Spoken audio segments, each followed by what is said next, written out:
Hello everyone, welcome back to the channel, Father and Son Petrolheads. I'm Carl, and today we're going to talk about my new purchase, which I've actually had for about a month. And if you've been watching the channel, and if you have, much appreciated.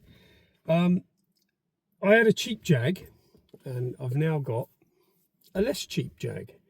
We'll go into a bit more detail as and when I get to the unit, because we're going to put it up in the air and see just how good or bad it really is. We've got one little job to do, which hopefully we'll get finished today. I apologise for the content being a bit quiet over the last few weeks. There's been quite a big change in my working life, my day job, if you like. So I'm now the MD of my the company that I work for 20 years, which is quite a scary prospect, but it's led to having to do an awful lot of other things. So things have been a bit quiet on the car front. However, hopefully that's going to change, certainly in the future. But short term, I've got a lot of things to think about. Anyway, let's get back to the Jag and see how an £8,000 Jag differs, if any, from a £2,000 Jag. And I have to say that the 3.5 V8 that I had is soldiering on. It's going to have its work done, the suspension and such like, and it's off to pastures new. To a friend of my son's, in fact. So I'm really pleased about that. And can you buy a cheap Jag? Well, I seem to have got really lucky, I think. Anyway, let's talk about this one. We'll go for a drive and see where we go and how we get on.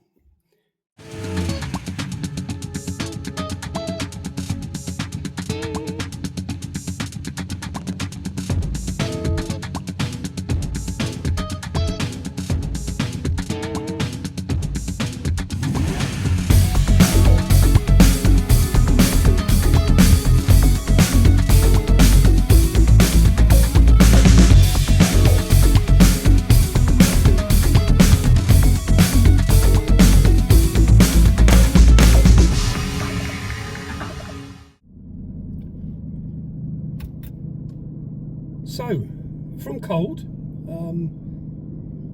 starts up fine. When I first got it, the parking sensors worked absolutely fine. Now they don't. I don't know which one. Hopefully, we can plug it in and find out today, because it's infuriating. In particular, because this is a 2007 car, so it's got the bigger bumpers. At the end of the day, I get around it. It's not a major issue. But it's just one of those things, you know, where it's got them and I'd like them to work. And on the old Jag, the £2,000 Jag, it wasn't such a problem. I didn't expect everything to work. Ironically, one other thing that doesn't work with this is the driver's heated seat, which is more infuriating on a cold morning. And even more infuriating because the old red Jag, both heated seats worked fine. But I guess that's still the joys of old cars. Anyway, one thing this does have is performance in abundance. I haven't driven a really quick, it's not quick. It's, the speed just builds. The delivery is absolutely linear. And something I haven't experienced. I've never had a supercharged car before, so in case I've missed informing anybody, I've now got a 2007 X358, I believe is the model denomination, XJR, in silver. Didn't really want a silver one, but specifically wanted black interior. Yes, I know, I keep saying it. All the cream interior boys will be going, why? It's awful, it's dingy, it's this, it's that. I just like it. We all like what we like, don't we? One thing I do like is the performance. One thing I don't like, and it probably wasn't the smartest move to buy this in a quote-unquote fuel crisis. It's a little bit thirstier than the 3.5 V8 that I had, which was oddly remarkably good.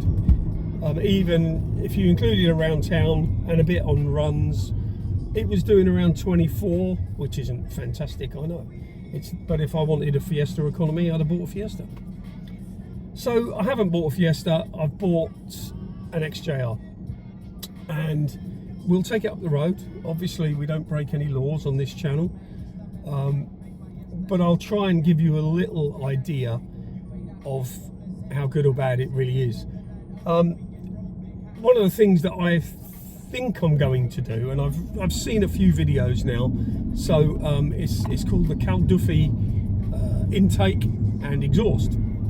It sounds a hell of a lot better. It sounds really aggressive. Whether it's I haven't really heard any of them in the car, so whilst the claim is it doesn't drone and everything else, and that's great, especially on a run, I also don't know if it's mind-numbingly noisy inside the car, because I don't think heard the videos. Lots of videos of outside, sounds fabulous.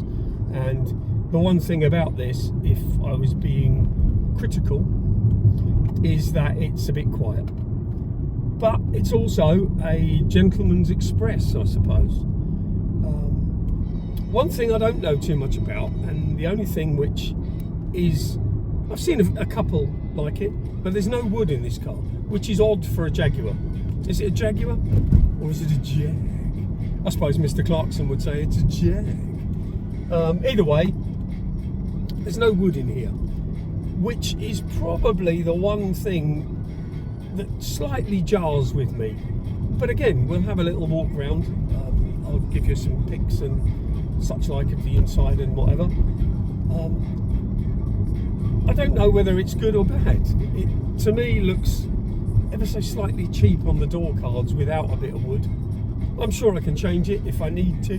Do I need to? Probably not. Do I want to? Maybe.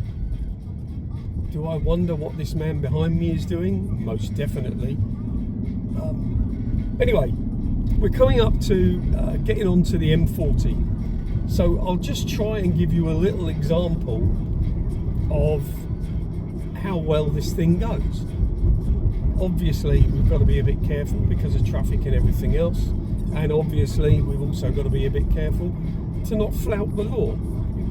But I should be able to give you a little example of just how well, and it may only be brief, I think this thing goes. As I said before, it's an absolutely linear power delivery. It's not particularly, I don't say it's not slow off the line, but it's not what the car, in my opinion, is best at. It's not its forte. I'm sure it will. Certainly, I've given it some stick off the line, and the traction light just goes crazy. I've not been brave enough to turn it off yet. I don't know if I'll ever be brave enough to turn it off, is the truth of it. But we'll give you a little example of just how well it goes.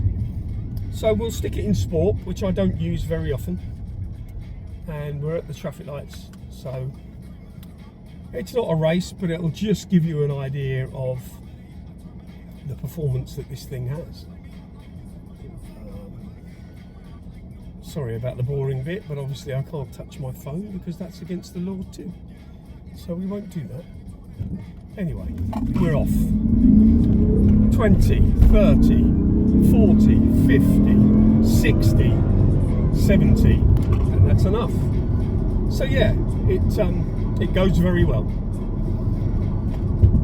Whether the Calduffy stuff would make it go even better, been looking at a smaller supercharged pulley, not for any other reason than I'd like it to sound a bit better, and the performance is addictive. Anyway, I'll sign off now because we're going to get on the motorway. That's really boring. There's no need to watch all that. I'll come back once we get to the unit, get it up in the air.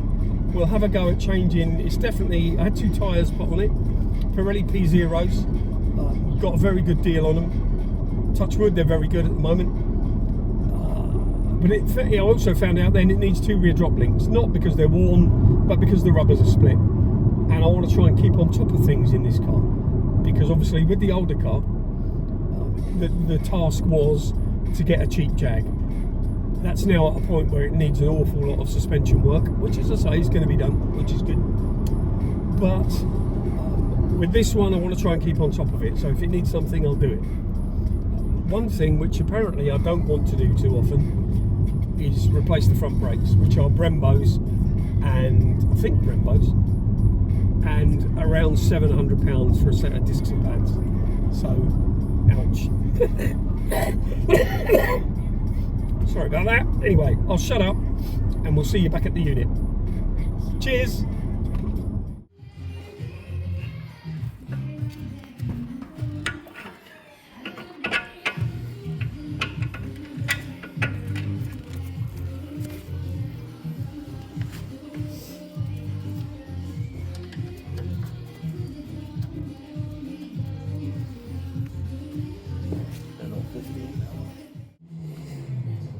There you go, father and son petrol heads, and there's son.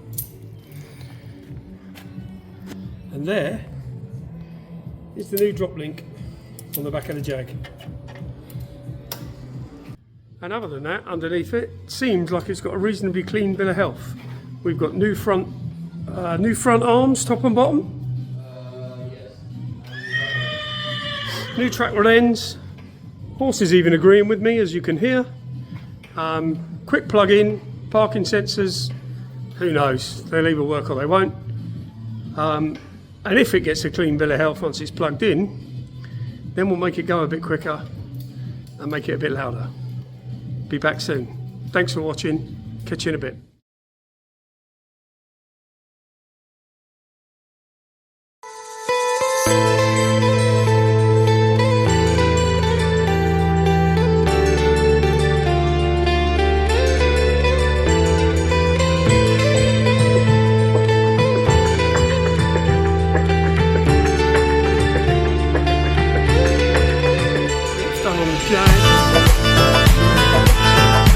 Plugged it in. There's quite a few fault codes, but it did 6 with it. Lots of them relating to voltage. So we've cleared them because there doesn't appear to be any issues. And if they come back, then we'll have to investigate further. So drop links are done. I need to do one more link on the back, which sort of goes across the axle. I'm not entirely sure what it's called, but the boot's split on that. So it doesn't sway around at the back, but it will if I leave it. So yeah, now we're going to have a little play with other things. This little thing, which needs a bit of work underneath, but that's probably a story for another day. Today it's just been about my Type R, which, as I said earlier, with no wood, looks slightly odd. I'm not entirely sure if I'm enamoured by that finish or not. But being the later one, I love the little side vents and I love the 20-inch wheels. I'm not sure I like the price of the tyres. And of course, the iconic badge. So, there you go. The Jag has a reasonably clean bill of health. Thanks ever so much for watching. Thanks for your support. Thanks for your shares. Thanks for your likes. There's more. Cheers.